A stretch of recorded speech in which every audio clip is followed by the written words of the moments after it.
Hi friends, this is Caitlin. I want to apologize now for my voice. I'm recovering from a little cold, but I really wanted to share these new images from Purple Onion Designs with you. So these are some of the cards that I already made with the new Love and Joy release.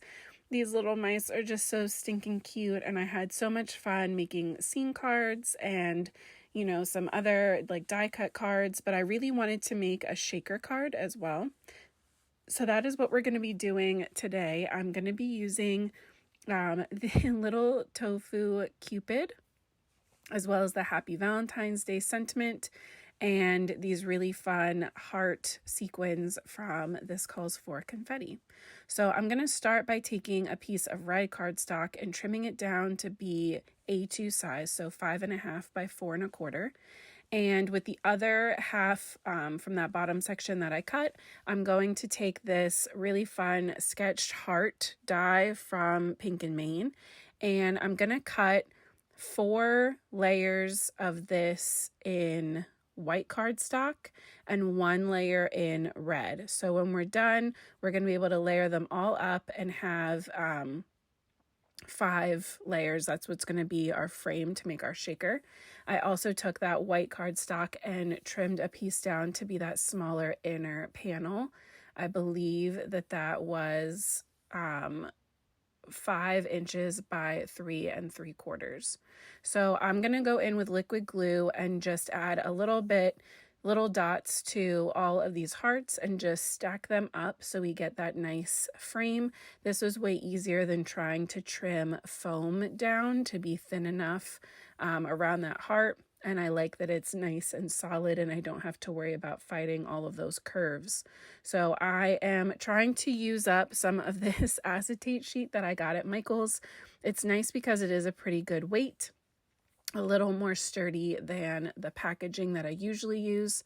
And so what I'm going to do is add some liquid glue to the back of my red layer, and I'm going to place this onto that whole sheet of acetate and put something heavy on top of it so that it can dry nice and flat.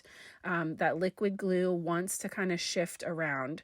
So I put my phone and the rest of the paper pad on top, and while that was drying, I prepped my white background panel. So to do that, I am going in with Salvaged Patina Distress ink and the Lawn Fawn Cloudy stencil.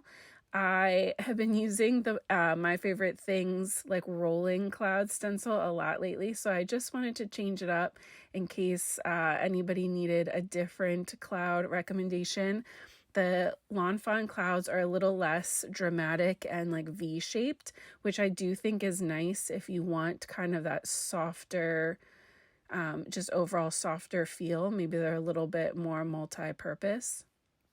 But the same idea, I'm just working my way down the panel, adding a little bit of washi tape here at the end to make sure that my stencil stays in place, and just adding ink starting on my stencil and doing circular motions upward onto my paper, and then adding a little extra ink right around the edges as well. And you can see I have my fingers tucked under, so in case I got any ink on my fingers, I won't leave fingerprints on my card. So this was just such a fun card to make. It was like truly just enjoyable the whole time. So if you haven't used Purple Onion stamps before, they're red rubber stamps and they're unmounted. So my favorite way to use these is to take out my foam insert from my Misty and add in a mounting stamp, which is that clear polymer sheet there that is made out of the same thing that all of our clear stamps are made out of. And it'll stick to your Misty door, and then the stamp will stick to it. So I just like this because then I don't have to worry about mounting all my stamps or going through that extra process. It makes them easier to store, and I just have that one clear mounting stamp, and it's worked perfectly. I will have all of the products listed down in the description below for you guys. For Purple Onion, I am on the design team, so I was sent these stamps to use for my cards that I've been posting and sharing, but making a video was not a requirement. I just really wanted to share how fun this shaker was with you guys. And I also don't, my links with them are not affiliate links. I just want to throw that out there that I really wanted to share these because I just love them so much. But all of the products and colors that I use today will be down in that description box for you. They always are. But I went in for my little tofu cat and I decided to go with really kind of neutral browns. So I'm going with the E40. So we have the 44, 43, 42, and 41. And then I went back in afterwards with the 44. And I'm adding in those kind of more like fuzzy hair-like strokes around the edges of my image. And I just love that how it creates more of a fluffy, furry look. Where sometimes that depth can get washed out a little bit with those lighter markers as you work your way from darkest to lightest, which is how I usually prefer to color. So adding in that extra little bit of detail at the end made me take this from like a strongly liking it to a full-blown loving it. I also worked in sections just to make sure that I had time to blend out all of my shades and get the look that I was going for. So I did the head and the one arm, and then I did the rest of the body, legs, and tail as two separate pieces. But depending on how many colors you're using and your climate and how fast you work, that might not be necessary for you. I also decided at this point to leave that little white end on his tail. So I just went back with that 44 and added a couple little strokes the same way, kind of following the artist drawn lines as a guide for that fluffy feeling, and then added a couple of those strokes as well to the tail just to help break up that space where the color blended into the white. I went with some chocolatey feeling colors in that same E40 family, so just shifting from one end to the other. So going in with 49, 47, and then just a hint of the 44 as my highlight shade for his arrow holder. Is that a quiver? I don't remember. And just shaded that in really simply. I did leave the patch on the arrow holder open. We're going to make it red to match the arrows here in a minute. I went in with some neutral grays to shade in his little diaper and his wings. So N5, N3, and then a little bit of N1 just to make sure that everything was nice and soft. He's just so cute. Like he's just looking for some people to send some love to.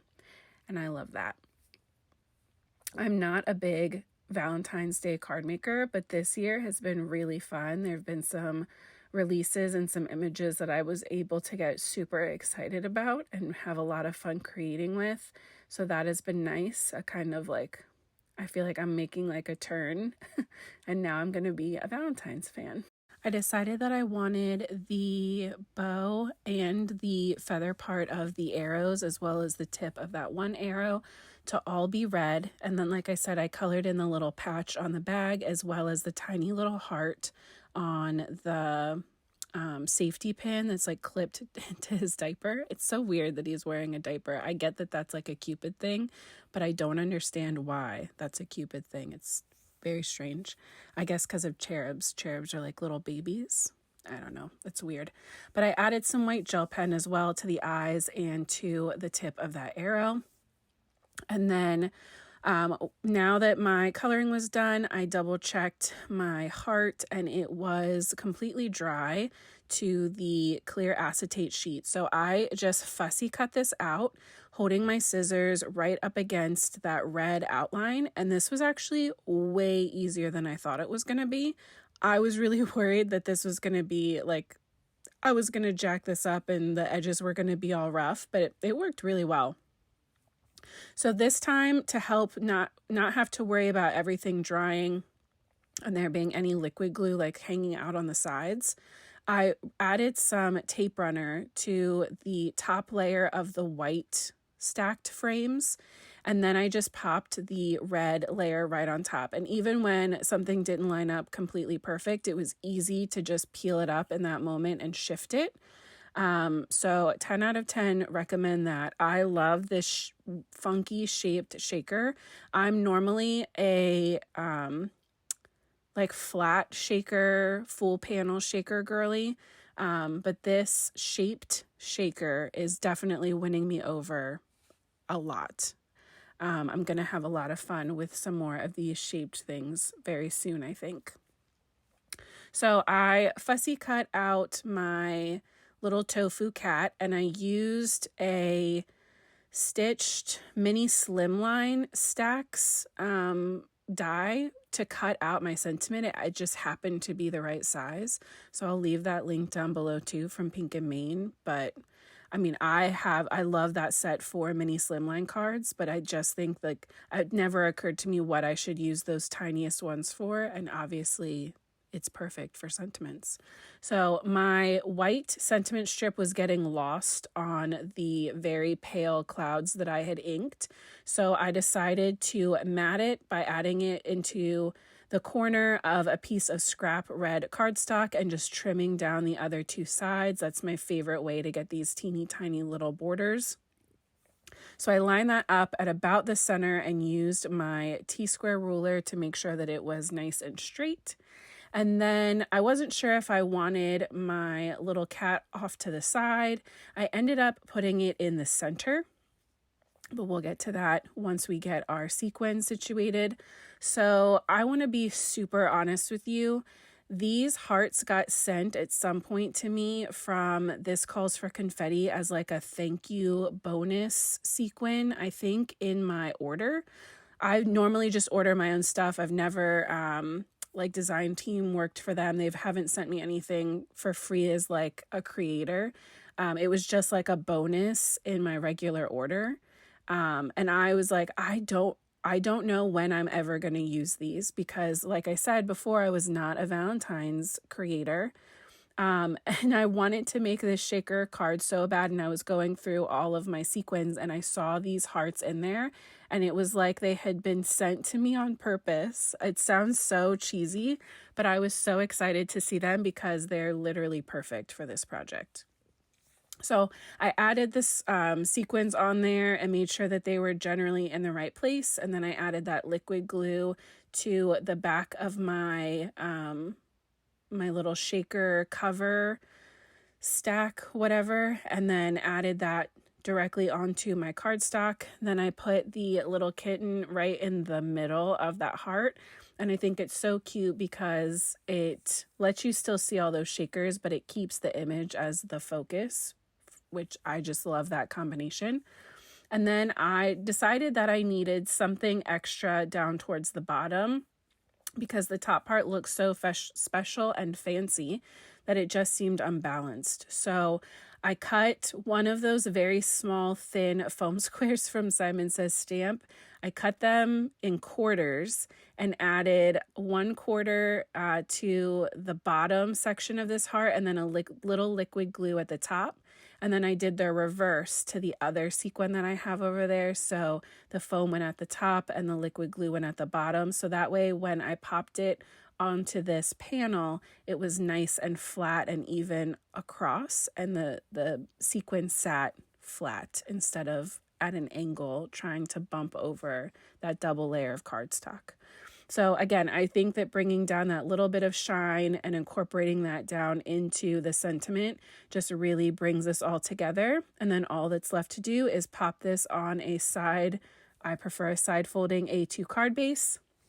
And that brings this whole project to a close. So I just, again, wanted to share with you this new release. I think it's super sweet, and I hope that you had fun watching this shaped shaker card come together.